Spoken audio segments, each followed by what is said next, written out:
आंतरिक जीवन का सच्चा समाधान और संतुलन है सहज सानिध्य। आज की आत्म कल्याणकारी प्रेरणा का बोध पाने के लिए आइए हम और आप सभी मिलकर अष्टावक्र ऋषि की महाचेतना को श्रद्धा भरा नमन करें। स्वयं अष्टावक्र ऋषि ही अपनी प्रखरतम एवं सजलतम ज्ञान शक्ति के साथ हम सभी को अपना करुण सानिध्य प्रदान करने की कृपा करें, ऐसी ही प्रार्थना हम उनके पावन श्री चरणों में रखते हैं।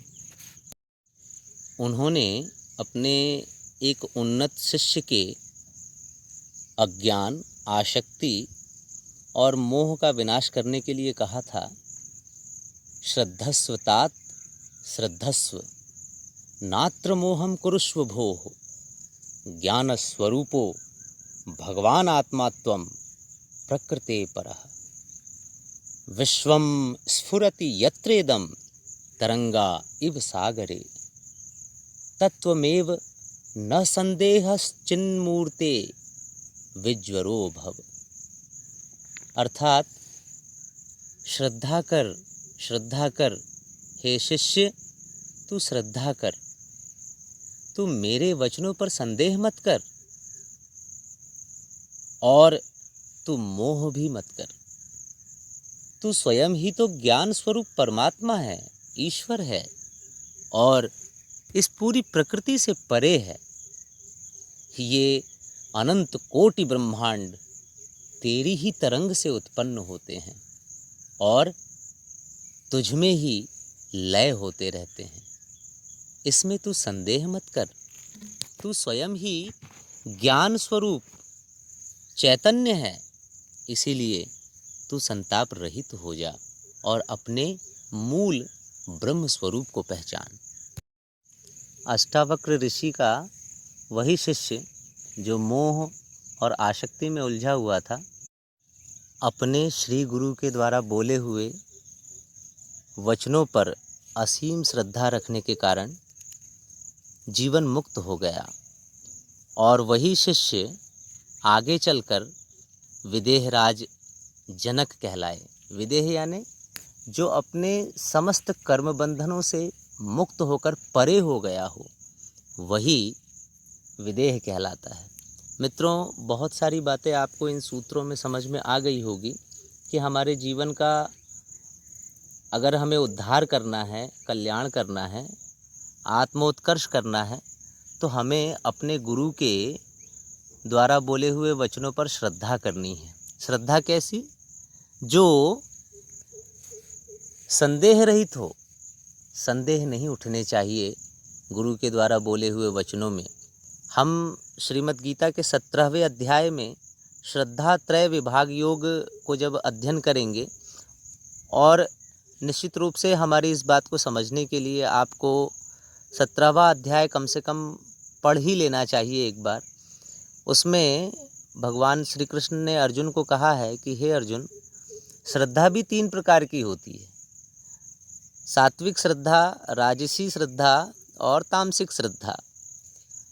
अर्थात सतोगुण, रजोगुण और तमोगुण से युक्त जब हमारी श्रद्धा हो जाती है तो हम उसी के अनुरूप ही अपनी आत्मा का स्वरूप अनुभव करते हैं। उसमें कहा है भगवान ने कि यह आत्म पुरुष श्रद्धामय है।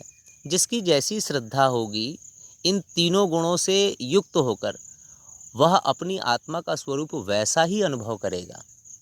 जब हम अपनी श्रद्धा को परिष्कृत कर लेते हैं और उन्नत बना लेते हैं, तो वही श्रद्धा हमारा कल्याण करती है। मित्रों, परिष्कृत और संदेह रहित श्रद्धा के यूँ तो अनेक अनुदान वरदान हैं, किंतु हमारी अनुभूति में जो है वो श्रद्धा जब परिष्कृत होकर संदेह रहित हो जाती है, तो उसका सबसे पहला अनुदान ये होता है कि हमारे ही भीतर एक दिव्य विचार शक्ति उत्पन्न हो जाती है। और विवेक चूड़ामणि में जगतगुरु शंकराचार्य ने ये कहा है कि यह आत्मा हमारी ही विचार शक्ति से उन्नत हो पाती है, विकसित हो पाती है, ब्रह्म स्वरूप में प्रतिष्ठित हो पाती है, अधिष्ठित हो पाती है।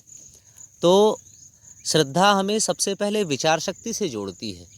ऐसे श्रेष्ठतम और प्रखरतम विचारों से हमारे जीवन का जुड़ाव हो जाता है, हमारे अंतर्मन का जुड़ाव हो जाता है, जिसके माध्यम से हम तप की ओर प्रवृत्त हो जाते हैं। शास्त्र सम्मत अनेकों प्रकार के तप बताए गए हैं।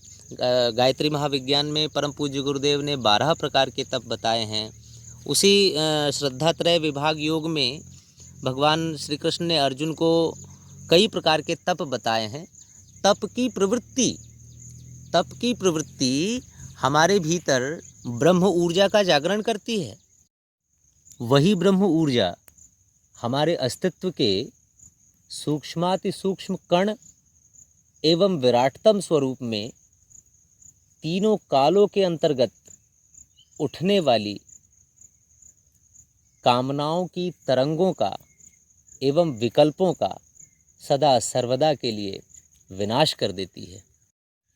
सार संक्षेप में हम सब इतना ही समझ लें तो पर्याप्त हो जाएगा कि जब हमारी निष्काम और संदेह रहित श्रद्धा का विश्वास रूपी ब्रह्म शक्ति से महामिलन होता है, तब इन दोनों के मिलने से अंतहीन ऊर्जा तरंगों का एक दिव्य वर्तुल बन जाता है, जो अब तक संचित कर्म संस्कारों का विनाश तो करती ही है, साथ ही किसी भुने हुए बीज की भांति हमारे अस्तित्व के समस्त कर्म संस्कार समुदायों के पुनः अंकुरित होने की संभावनाओं को सदा सर्वदा के लिए पूर्णतः विनष्ट कर देती है।